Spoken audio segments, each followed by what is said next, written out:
Ever felt like your darkest fears of being watched were actually true?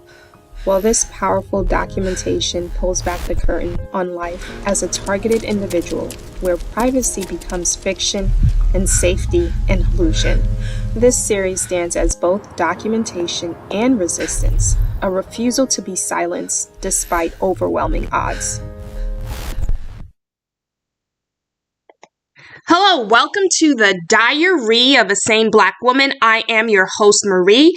This is where I speak from the intersections of faith, technology, surveillance, and survival.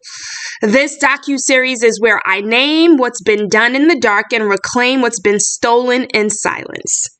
Look, I'm not here to prove anything. I'm here simply to testify / document my experiences as a targeted individual.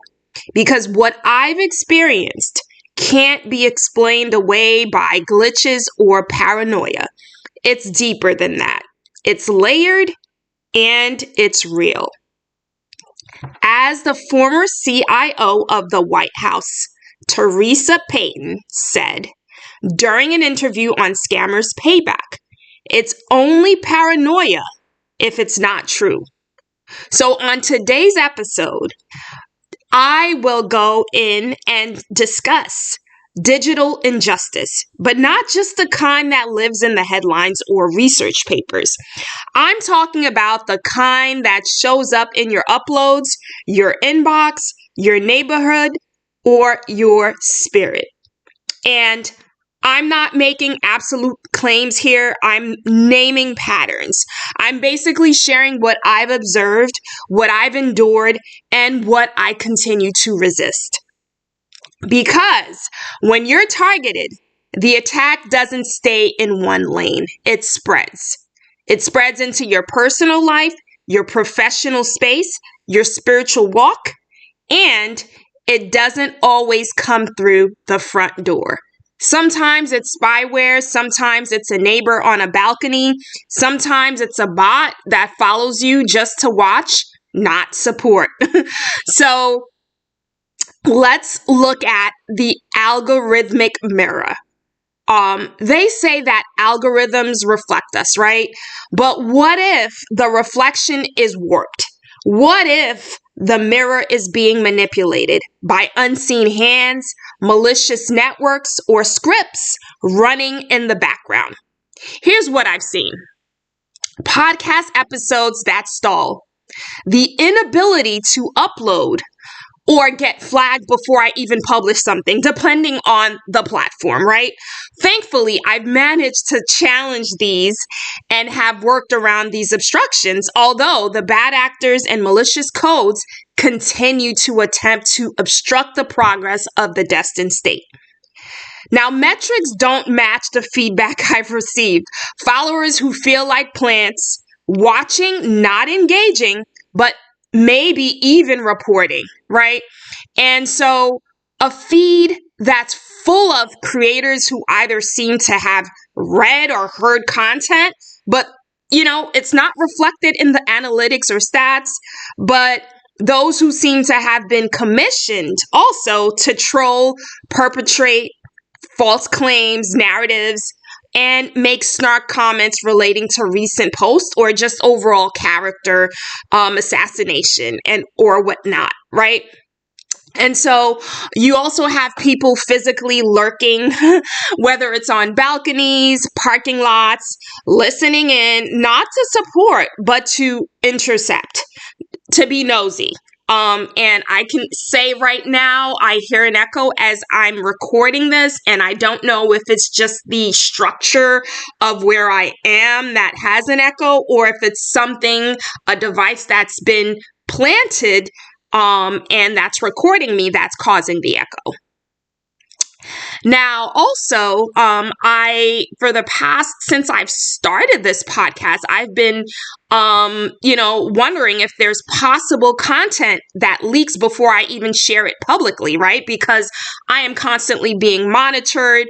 My networks have been infiltrated. My devices have been infiltrated, and people are constantly trying to record, monitor me, through various means.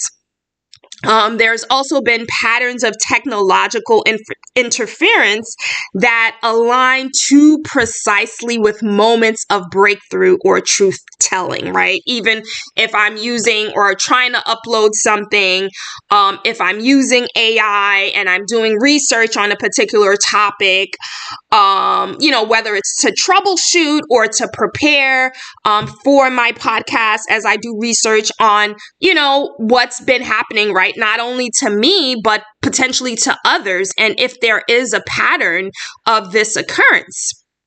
You also have loops of data or moments, right? Whether it's a snapshot in time, doxed info, private data leaks, recycled to paint a false picture, or just basically to amplify what's negative, right? And so they don't want to look at the entire person or individual. They magnify a moment in time, something that has happened, and try to basically paint that as the entire individual.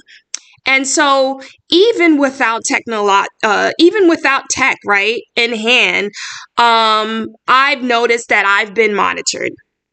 And whether I've walked into hotel lobbies and watched cameras grab my face, seconds later, the front desk phone rings or a text goes out to the host. And I've seen it happen in stores or on sidewalks in places where I should be not necessarily anonymous, where basically I should feel free. I know that there's cameras everywhere, but I believe most people, when they go out, they don't get like a trigger, like something is not triggered, or an email is not sent, a text message is not sent when they appear somewhere. But that happens to me. Like if I walk out my house to throw out the garbage, there's a trigger. Something is triggered electronically. Someone receives a message and, people react to that.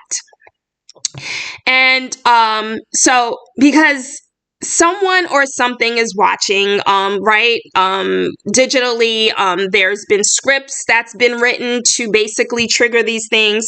So it's a combination of not just the digital, but also the physical. And so it's not just algorithmically, but also environmentally, right? So because these people, they have been programmed to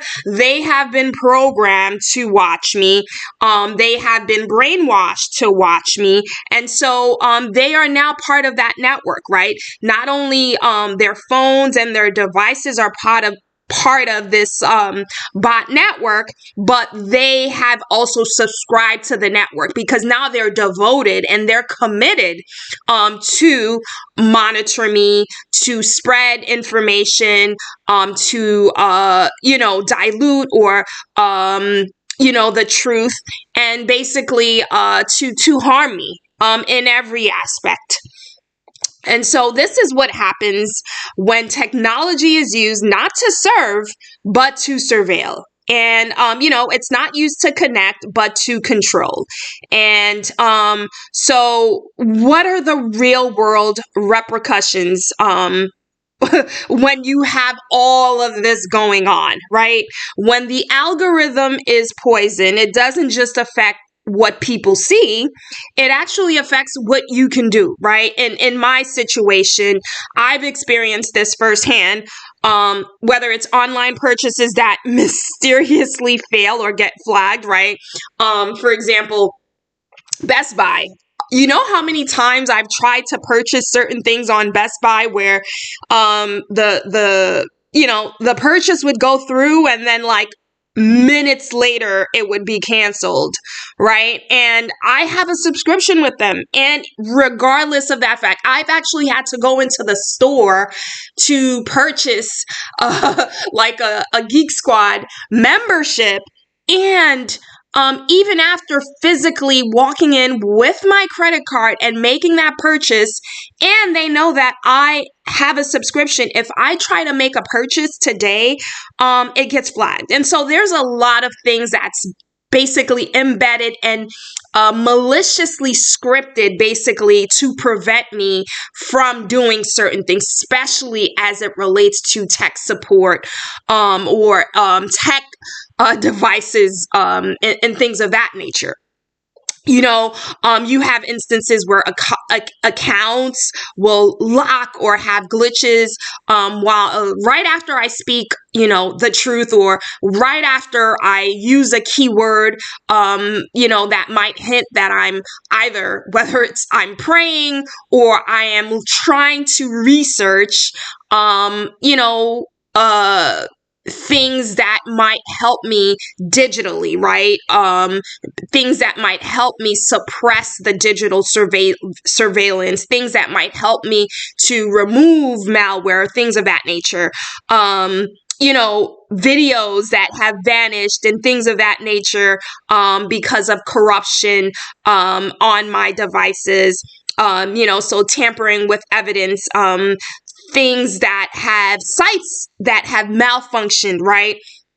I've had sites, especially from my ISP, where certain tabs, like I wasn't able, like for weeks, I haven't been able to access the internet tab, right? Why can't I access it? So I had to actually try to find a workaround to access the internet tab, or certain buttons, right, that don't function, like you can't actually click on it. And I've experienced that on multiple websites. So these are all things that have happened because of digital corruption and things that have been used to attack me. So first digitally, and then obviously you have I would say symptoms from the digital attack, right? And some of those symptoms include job opportunities that disappear without explanation, right? Whether it's due to reputational damage, things that they have painted, things that they have received, through planted data. And so you have reputational damage from half-truths, loops, and manipulated metadata.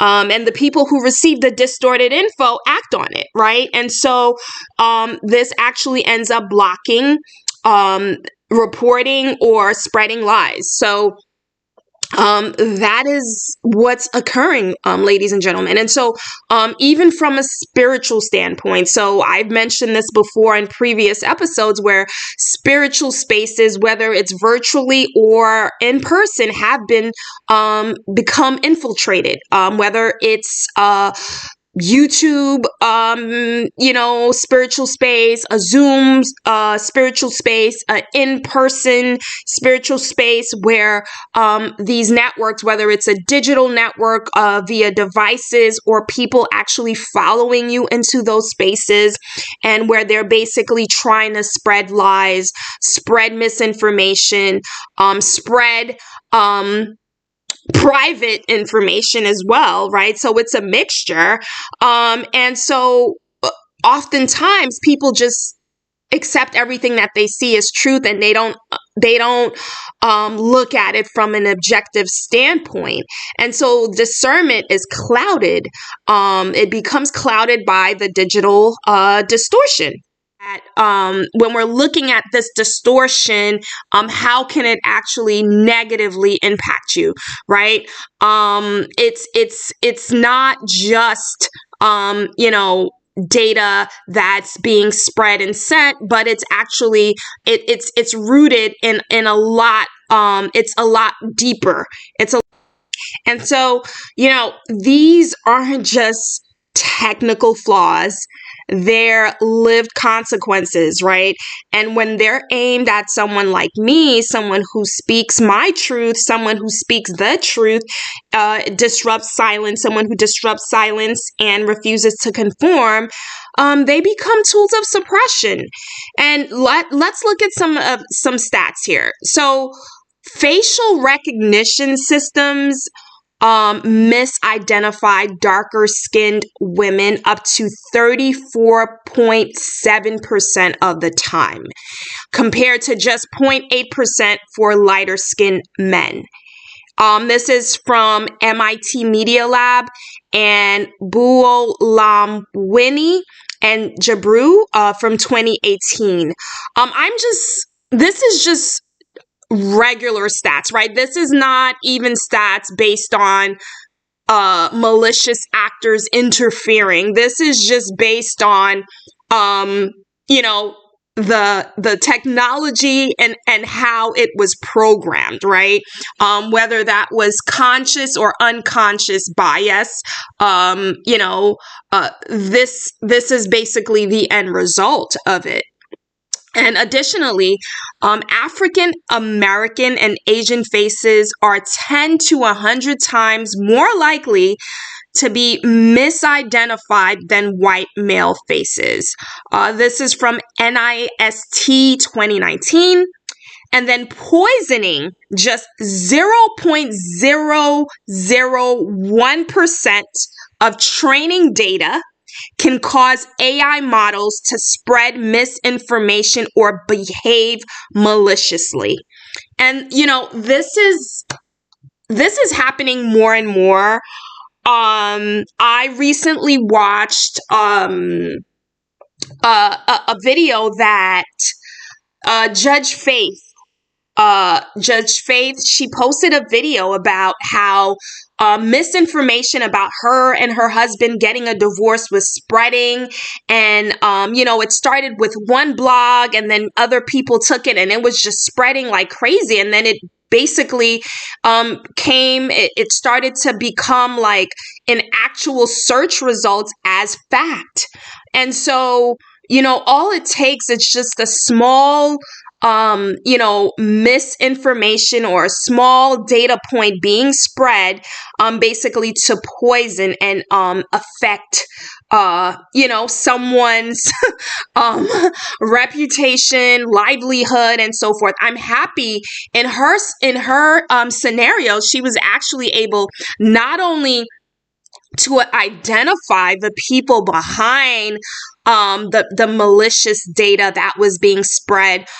She was actually able to get recourse, and that is very encouraging. However, I mean, not everyone has the means that she has, basically to basically get to the root cause of what was happening. And in her case, people were actually publicizing information openly about her.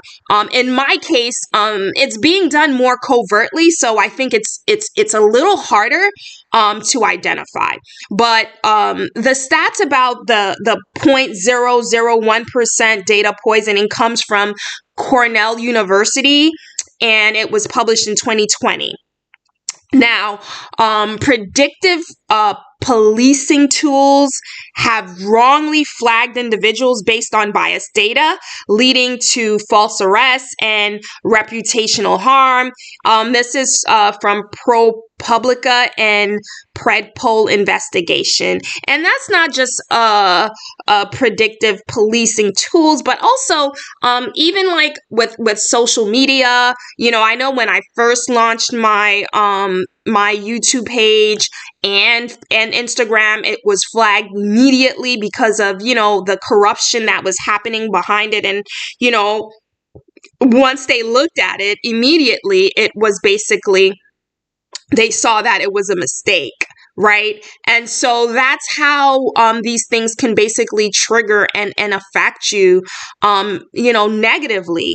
But this is not just one-sided, right? It's not just about the programming. It's a trifecta. So it's bias in design, it's bias in data, it's bias in deployment, right? Garbage in, garbage out. And so when a malicious actor enters the equation, it's not just bias anymore, it's weaponized distortion. Let me break it down for y'all. AI, right? When we talk about bias in programming, AI reflects its creators, right? If the original training data or design choices are skewed, whether consciously or unconsciously, the output will mirror that bias. For example, I spoke about facial recognition earlier, in this segment. And so facial recognition systems train mostly on lighter skin faces misidentify darker skin individuals up to 100 times more often, right? And then so language models trained on internet data absorb toxic stereotypes, then reproduce them as neutral output.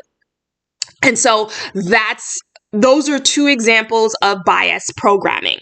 Then you have malicious actors amplifying the bias, right? So now imagine someone with ill intent, not just negligence, injecting adversarial prompts, right? They're injecting adversarial prompts, poison data sets, or surveillance triggers that's biased, and so now you have these adversarial networks that can subtly manipulate AI, basically to ignore certain voices, flag benign content, or prioritize harmful narratives. And I've experienced this in every aspect of my life, and so there's coordinated suppression, right? So it's within the technology, but it's also now embedded in the bot networks, but also the actual human networks that are willfully, participating.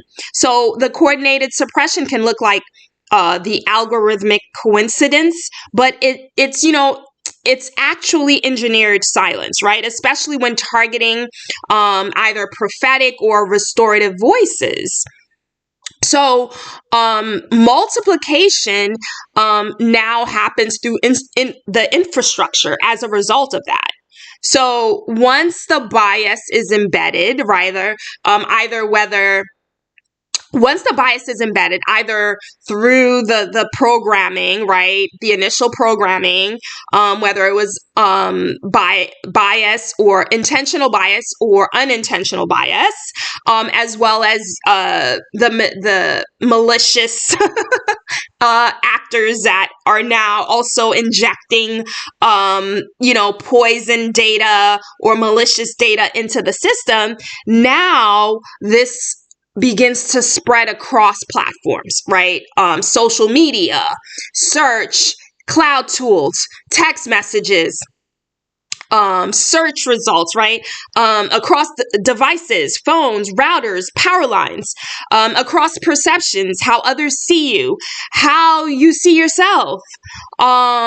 So it's viral, right? It's viral, it's global. Technology is basically, there is no barrier to technology, right? It's not in one location. It's not confined to one location. So it spreads, and it spreads rapidly, right? Especially if it's gossip, especially if it's malicious gossip, especially if it's salacious, it will spread. This is why I believe it's so important for me to document what's happening to me. Documenting and diagnosing the obstruction that I am experiencing real time, as well as reclaiming my voice and narrative. I believe it's vital to do that. And I'm not just resisting the bias, I'm disrupting it. I'm disrupting the entire feedback loop that multiplies it as much as I can, right? Because there's been a lot of obstruction. There's a saying, where there's movement, there's friction. There's been a lot of friction. There's been a lot of attempts to obstruct the progress of the destined state. But, I will continue to push through. So let's look at bias multiplied, right? So when AI becomes the weapon, they say numbers don't lie, right? But what happens when the systems counting those numbers are trained to ignore you? What happens when the algorithm isn't just flawed, but weaponized? Let's talk about the stats a little further, right? We looked at some stats in the prior segment. Let's look a little deeper. So let's look at then versus now, right? The stats they gave us versus the truth emerging, right? In 2020, they said that AI was the future. Global IT spending hovered around $3.9 trillion. Bias was framed as a glitch, a bug to be patched. Now, in 2025, global IT spending is projected to hit $5.6 trillion, and AI is the centerpiece. The AI market alone is worth $500 plus billion, and that's expected to triple by 2031. Okay? But here's the kicker. 36% of companies admit that AI bias has already harmed their business, and 62% lost revenue, 61% lost customers, and that's just what they're willing to admit, right? I can admit, as an entrepreneur, as a small business person, as a professional, I've been impacted. My business has been impacted. My mentorship opportunities have been impacted. A lot of different things have been impacted. Career opportunities have been impacted. And so, yes, I can attest to that. Now, bias isn't a bug, right? It's a blueprint, right? Let's just call it what it is. It's not a bug, it's not a glitch, it's a blueprint, right? It's the programmer. If the programmer was biased, the output will be biased as well. Now let's add, the malicious actor into the mix. Or a network determined to destroy you, and that malicious output is multiplied several times over, right? And we've seen that.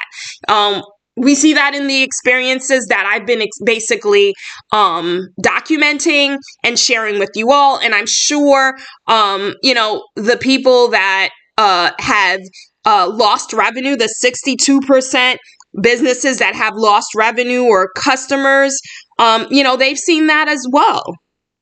And so those who are already, I believe that those who are already disenfranchised or marginalized typically get the brunt of it, unfortunately. So imagine having pre-existing obstacles based on your color, your ethnicity, your sex, your religious beliefs, and then that negatively being amplified even higher or to the highest degree by the way that technology was programmed, and then also by malicious actors.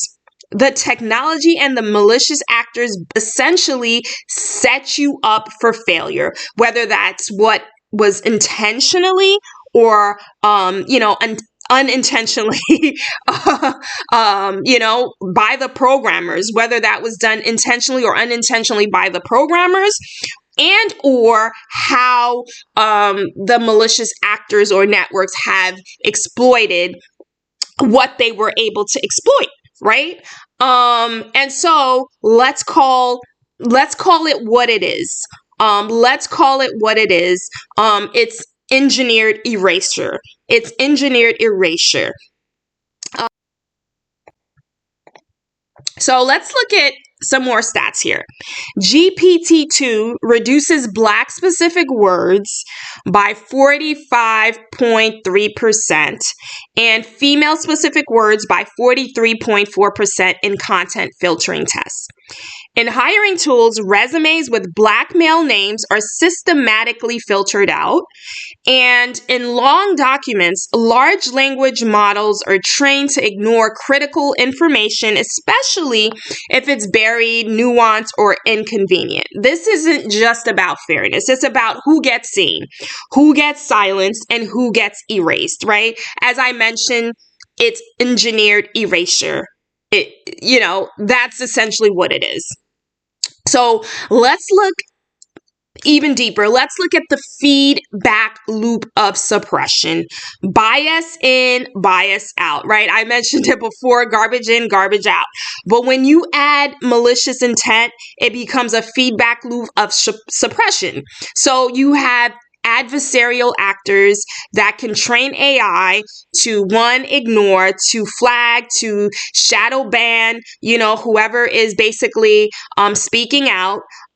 You have an infrastructure level manipulation from power lines to platforms.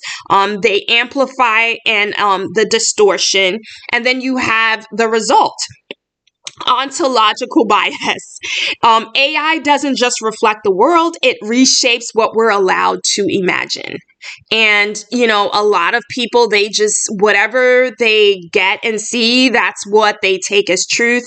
And they don't even second guess it. And so, prophetic disruption, reclaiming the narrative. This is why, I speak. This is why I document.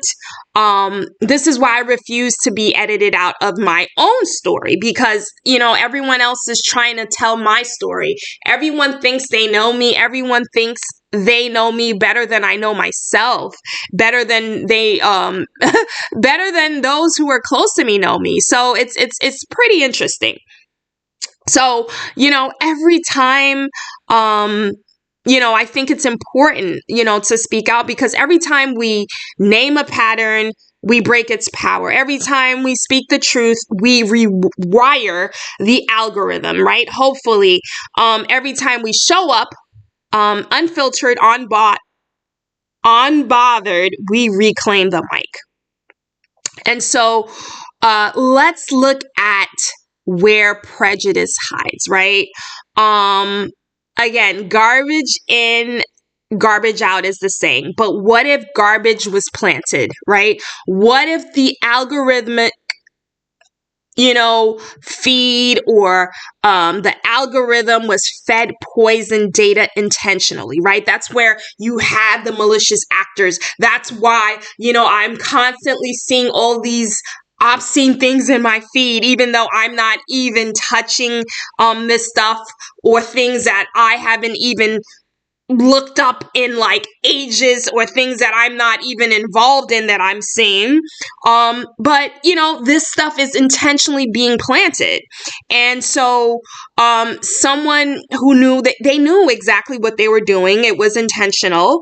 And so like I've seen how, one person tuned into a malicious network can basically trigger a chain reaction, right? And that's why now, like, I have a botnet of people and devices that are essentially attacking me. So they feed the system false flags, right? As they're receiving data, they're feeding it more data. They're distorting the data. They're distorting the narrative. And so you now have distorted metadata, and you have manipulated scripts. I'm talking about text scripts such as, whether it's Python scripts or whatever scripts that they're using, manipulated code, and things of that nature. You have the algorithm now that's absorbing this stuff, and it treats it as truth, and people treat it as truth. People make decisions based on that. Companies make decisions based on that, and this now begins, they begin to respond accordingly. Right? Platforms start to flag content. They slow uploads, things freeze up. Important decisions are made based on these, things that have been fed into the system. And so, even like online purchases, right? As I mentioned, they get disrupted. They'll get canceled. Pages won't load. So many different things, right? Recommendations turn hostile, or recommendations are obscene. So people, so now you have people who receive this poison data, as I mentioned, whether biased or not, they begin to act on it, right? They begin to act on it.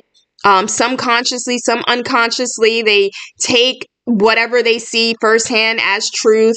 They make decisions, life altering decisions, on this, right? So, this is now blocking, whether a system is blocking you, whether a platform is blocking you, or it's reporting you, or it's ignoring you, or it's not loading.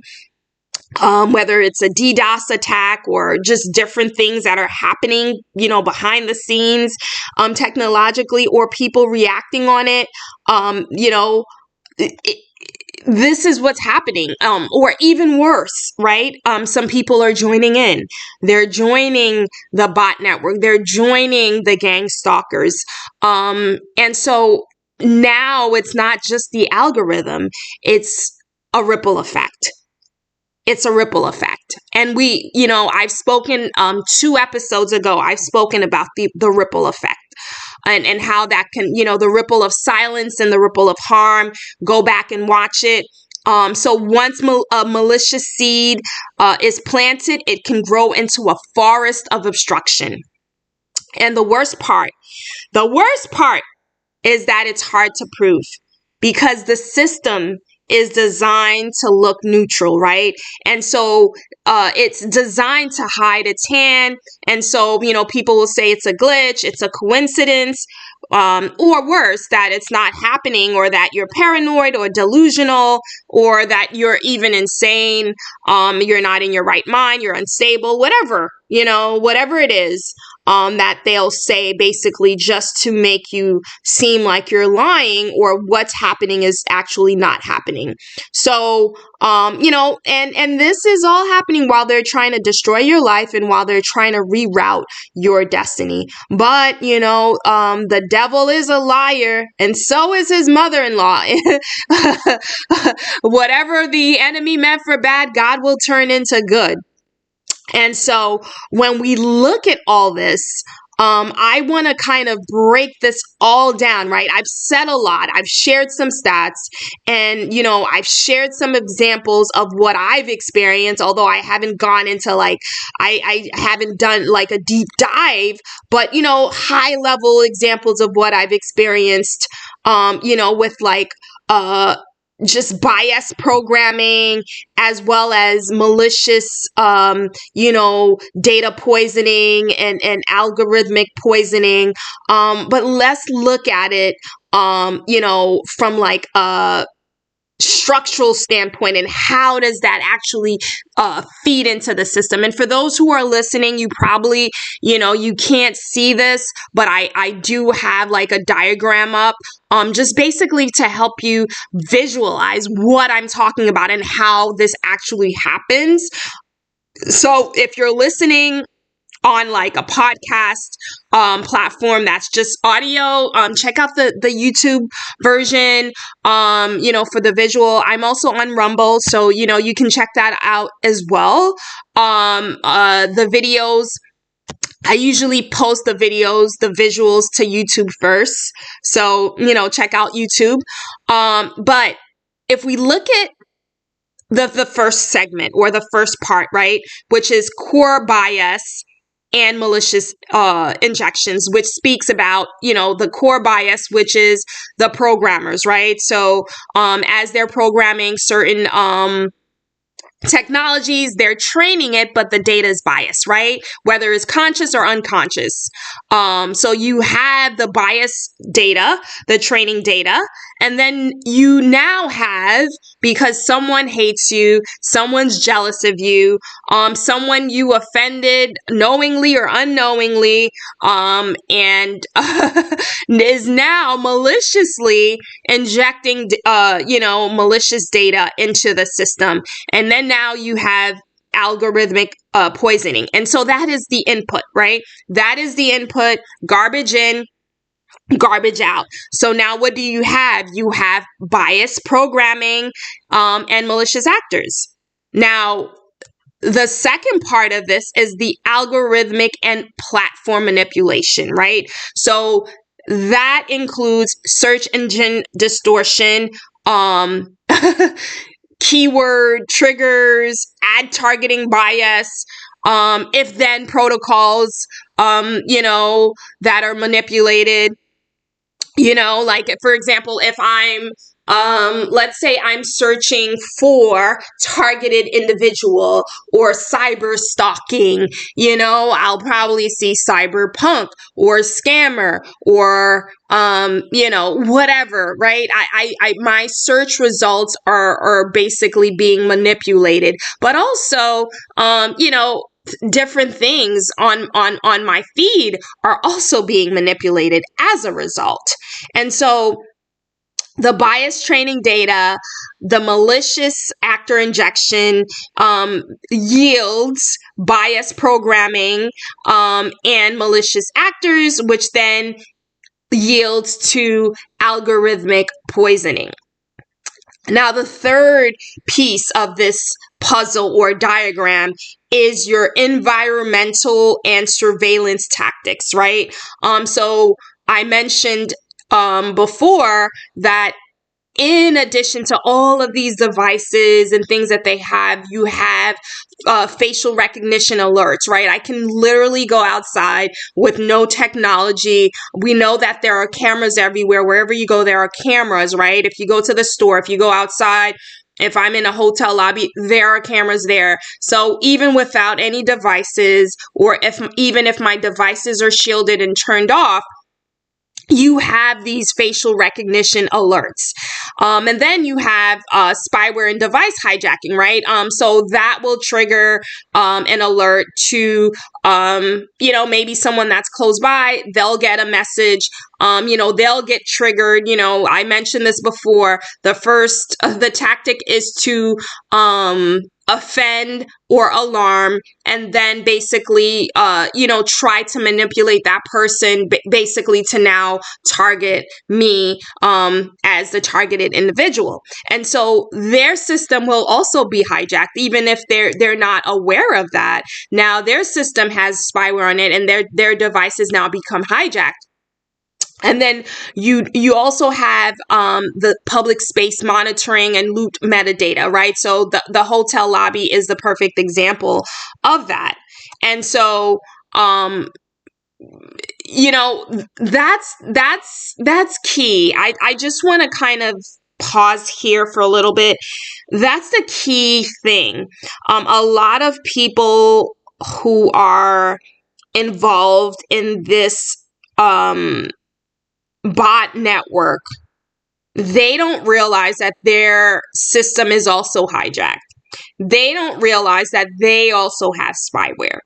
They don't realize that the network as a whole is hijacked because the only way that, or the only reason why you got the message was because the system, the network has information about you. They know what your triggers are.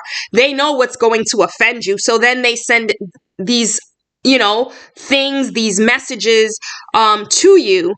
And then now they program you mentally to basically become part of their force, their malicious workforce, their malicious bot network, right?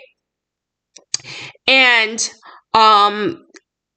this now triggers or spills over into now your personal, professional, and spiritual network, right? So what does that look like? That looks like reputational distortion, purchase interference, as I mentioned before, platform suppression, and spiritual infiltration. So this basically invades every aspect of your life. So that bias programming and the malicious actors basically will now trigger by the bias training data, right? You have the bias programming and the malicious actors via the malicious actor injection and the bias training data, which then leads to algorithmic poisoning and ad targeting distortion, and also malicious profiling or just incorrect profiling, if you will. So what does the full system reveal? So the full system, the full picture basically shows you how this all comes together, right? So let's look at it. So here we have bias programming plus malicious actors, right? Will cause personal reputation, distortion, stigmas, rejection, exclusion, just harm, right? Reputational harm. Then you have the bias programming and the malicious actors will, through public spaces, the user patterns will now trigger statements that will launch more harassment, right? These statements will launch more harassment. And then now you also have social media. There are, things spread so quickly on social media. So now things are being spread via social media before spyware, adware, malware, information leaks, manipulated data leaks and things of that nature. And then also, obviously, your platform, whether it's actually shadow banned or blocked or obstructed, things of that nature, and interference. And then you also have the spiritual aspect I mentioned, which is like spiritual infiltration, things of that nature.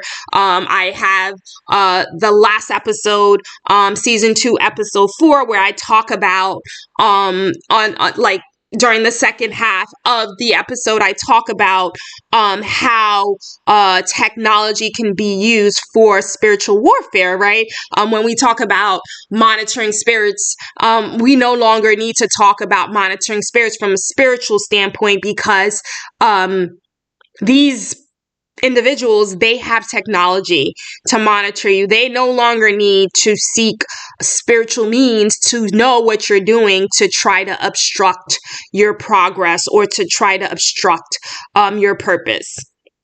And from the bias programming and the malicious actors, you have, online purchases or just basically online activities being obstructed, manipulated. And so, valid transactions being canceled, not being able to use a platform to, the way that it was intended to be used because certain things are malfunctioning. You have ad targeting, distortion, that are quote unquote personalized ads, messaging and products based off of bias and malicious data. You also have another output is from the bias programming and the malicious actors, you have predictive algorithm interference, which includes AI making outcomes based on the malicious data, right? AI basically, so then it's just basically, again, a feedback loop. It's a cycle of malicious data being recycled. And then also search engine manipulation. So through that, the bias programming and the malicious actors will also impact the search engine manipulation algorithms. Basically, will prioritize the distorted information based on the program, the bias programming. And then the bias programming and the malicious actors also yields to algorithmic bias, and the AI reflects the distortion, and it magnifies it, and it's prejudicial training data essentially. And so, as I mentioned before, it's basically the marginalized, the disenfranchised becoming even more marginalized and disenfranchised as a result of this, right? So it's basically, if you had, if you were already, if you already had certain obstructions based on your race, color, imagine that being multiplied, 1,000, 1,000,000 times over as a result of that, right? How do you overcome that? How do you overcome that, right? I mean, speaking out, asking for,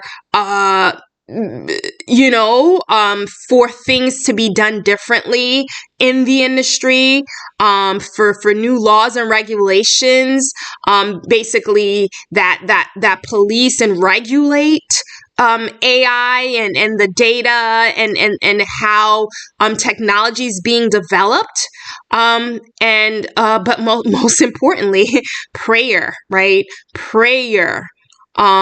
So, as we're navigating this, right?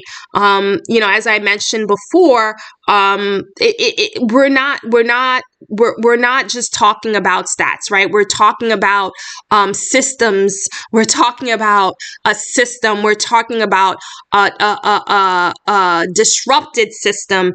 We're talking about systems that try to silence. And so through the God-given authority, we have to disrupt them, right? We have to navigate the fog. This is where discernment becomes survival. I've seen Christians, I've seen preachers, I've seen influencers make decisions or make comments based on distorted data.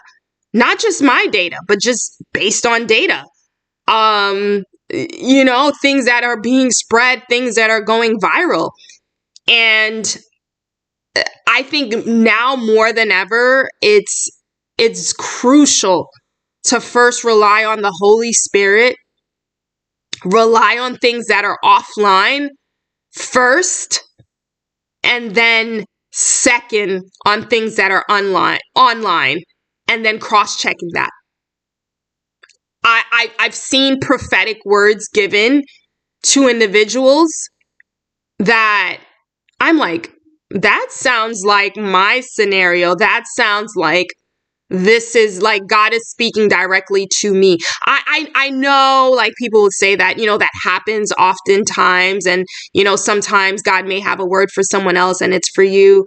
But like, there's been so many instances where that's happened because unfortunately my information is like, has been, disseminated all over the place. And so people are using my data to make information. People are using my data, and they think that it pertains maybe to someone else, and they're using it to give out prophecy. I've seen it.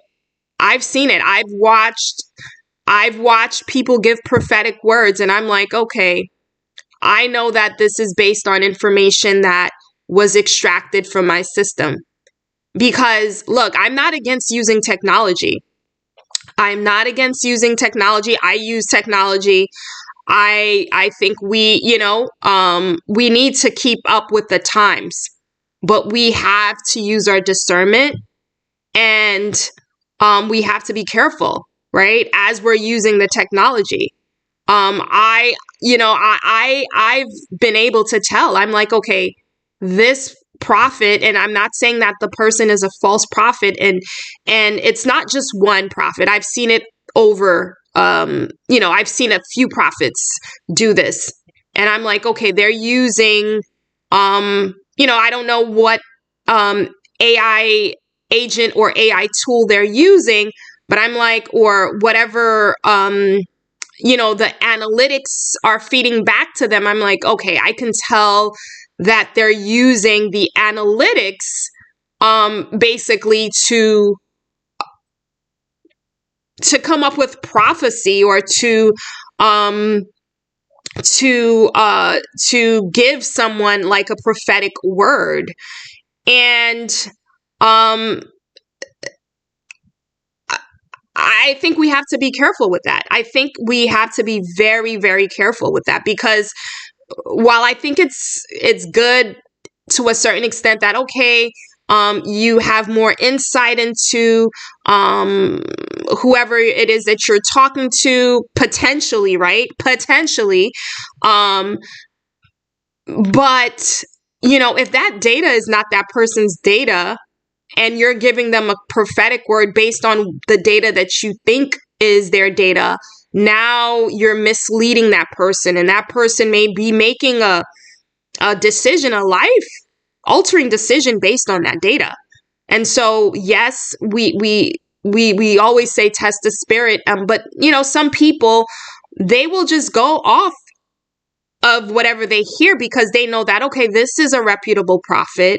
I know that they mean well, and they'll just go off of that. And the prophet may also mean well, right? But they don't realize that they're being fed either distorted data, malicious data, or even data that they think pertains to this person does not pertain to them. Okay. I kind of went off on a tangent here, but this was something that I've observed, and I've been meaning to actually do either a short segment on it. I wanted to talk about it, and it just came up right now. Maybe, God wanted me to talk about it, or I just kind of went off on a tangent. But, I think, we have to use our discernment here. We have to use our discernment. We have to be careful with whatever data is being fed to us. And we have to cross-check it. And we can't just make decisions based on that. So I've learned, as a result, I've learned to listen differently. I've learned to research differently. I've learned to, whatever comes up in my feed, I have to cross-check it, even like I said, like I've seen people come on my feed and I'm like, okay, they're trolling. Or I've seen people, that say that they're targeted individuals and I'm like, okay, they're a plant. They're not really targeted. They have an incentive to do this or what have you. So, just different scenarios. And so we have to be very careful, right? We have to be very careful. And I'm not saying just to take my word as truth, or what I'm saying is truth, right? Just like I'm saying to be careful of what the algorithm is feeding you. Yeah. But what I am saying is you don't have the full picture. You don't have the full picture. Whatever is being fed to you is distorted. It's painting a narrative, and I think a lot of people are just basically blindly using this information, and whether it's willingly, like I said, I've said this before. I think this is something that is natural, technological, and spiritual. Some people are blinded spiritually, and so they are being manipulated into attacking, believing, whatever it is that they're seeing. And some people, they just, they like gossip. The first thing that they see is what they believe. Some people are thirsty for views, comments, for to be popular. They're thirsty for money. And so if someone says, well, help us spread this misinformation, or instead of posting this on your podcast, post this, and then, we'll help you, we'll help you grow your podcast, or we'll pay you. I mean, I really suspect a lot of people are getting paid to spread this information, and whether people are actually approaching them, or because, the misinformation is doing well, right? And so let's spread because, this is trending. So I'm going to post about it, even though it's wrong. I'll post about it too, because it's trending. And so, I've seen that in terms of trying to capitalize on a lie, right? Not just in my situation, but I've seen that with other people, well-known, people, especially within, the Christian faith, right? But just in general, right? Whether it's just, a regular celebrity or what have you. So, when the system is poisoned, clarity becomes warfare as well. And so we have to be very careful about that. So discernment is so important. I've had to ask myself, is this a coincidence or a coordinated delay? Is this person following me or monitoring me? Is this video that's popping up on my feed, is this like a planted video or not? Is this glitch random or reactive to my voice? So I've learned to basically listen differently, react differently, research differently, just basically move differently. And, I've documented patterns. I've documented a lot of things mentally because it's very exhaustive. Like, so much happens, in my day-to-day life. Like, every minute, every second of my life is being monitored. It would be impossible for me to document everything. But like, I do take mental notes of certain things. And then if there is like a repeated pattern in like a certain instance or things happening, I'll potentially document that. But I've learned to trust my instincts. I've learned to pray. I've learned to rely on the Holy Spirit. I've learned to just take a pause on a lot of different things.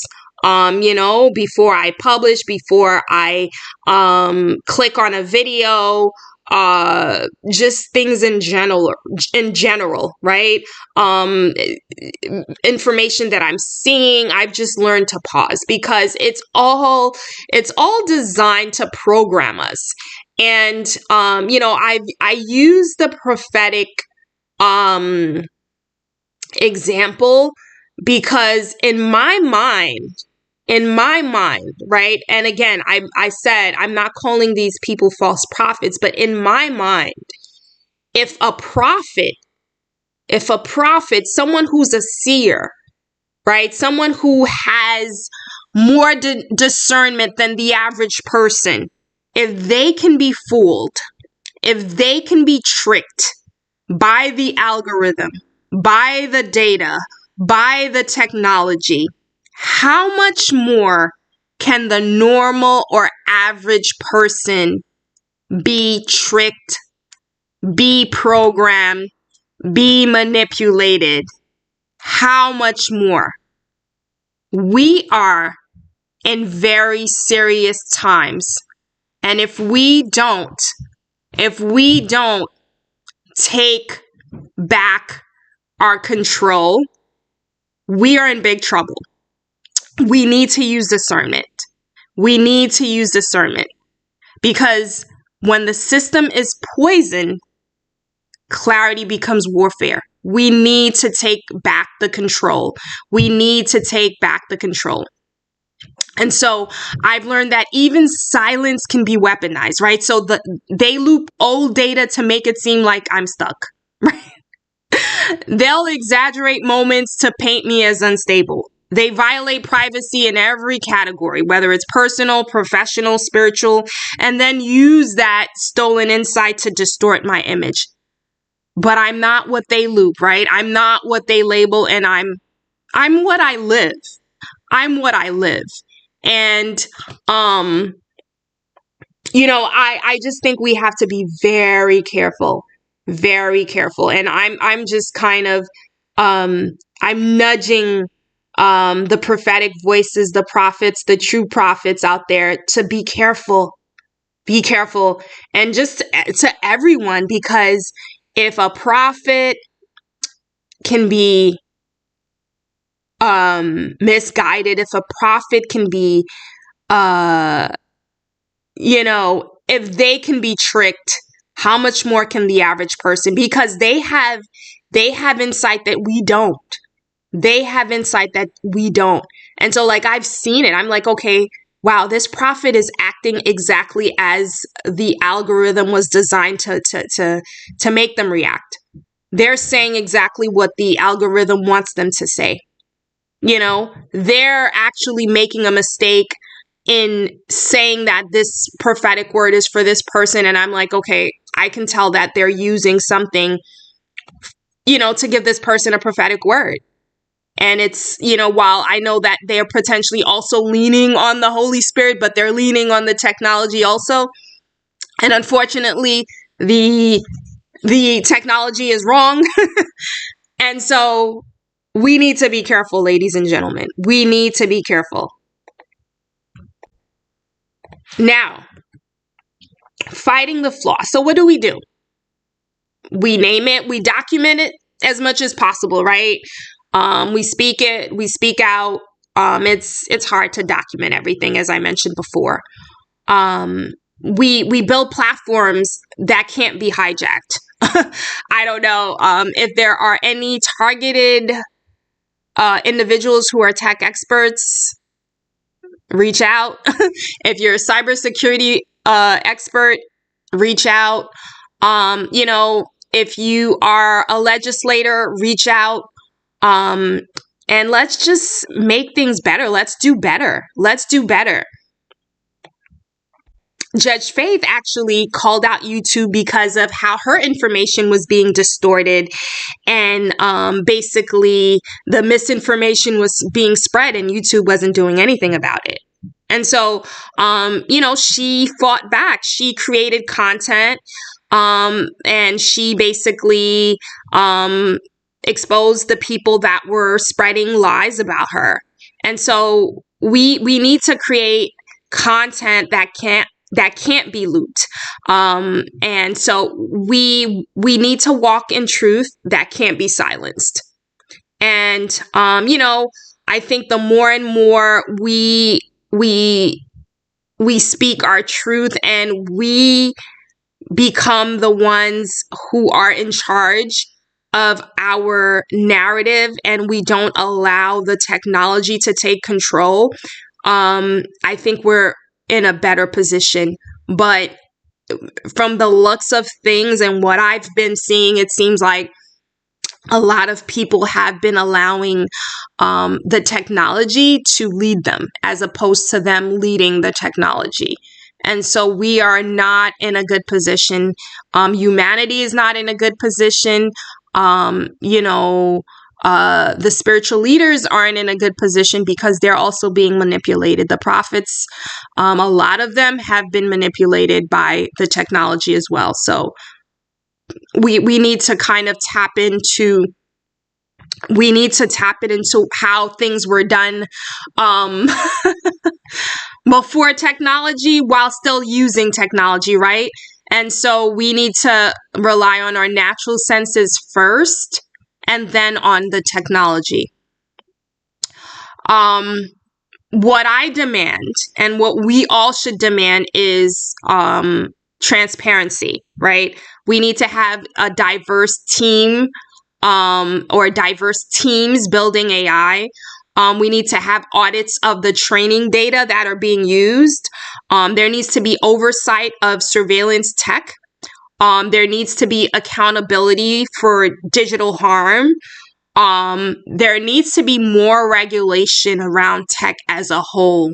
I know that, you know, as a country, we're trying to race to beat other countries with AI and things of that nature, but we can't forget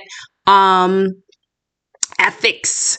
We can't take ethics out of it just, you know, because we're trying to be first, right? We need to do it right. We need to do it right. And we need to implement regulations and laws, you know, statutes around how technology is being used, how data is being used. And so as Christians, We also need to reclaim our spiritual authority, because this isn't just about algorithms, right?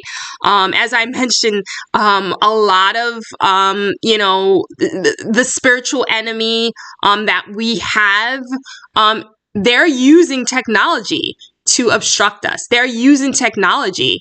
As I said, they no longer need monitoring spiritually, right? The technology has become their monitoring spirits. So it's about agency. It's about reclaiming your voice, your platform, and your presence. And we need to stay spiritually strong. We also need to be informed technologically, right? We need to be trained. We need to know how to use the most and the latest data, the latest technology. But at the same time, we need to be careful in what is being presented to us and how we're using it, because that same data, that same technology is also being used to program us. And if we're not careful, we're going to fall into what we don't actually want to fall into. And so as I close this episode, I want to say that, they tried to loop me, label me, silence me, obstruct me, but I'm still here and I'm still speaking. And so with that being said, I want to make this decree. I decree that every false flag, every poison algorithm, every surveillance tactic used against me shall be exposed, dismantled, and rendered powerless. I reclaim my voice, my platform, my presence, and I declare that no weapon formed against me shall prosper, and every tongue that rises up against me in judgment shall be condemned. I walk in divine clarity, digital sovereignty, and prophetic truth. My testimony will not be intercepted. My breakthrough will not be delayed. My identity will not be distorted. I am seen rightly, heard clearly, and covered completely in Jesus' mighty name. Amen. Amen. Amen. Taleo. Thanks for listening to the Dire-Rie of a Sane Black Woman. Once again, I'm your host, Marie. We're available on all major podcast platforms. Check out YouTube for the visual experience, and don't forget to like, share, and subscribe. See you in the next episode.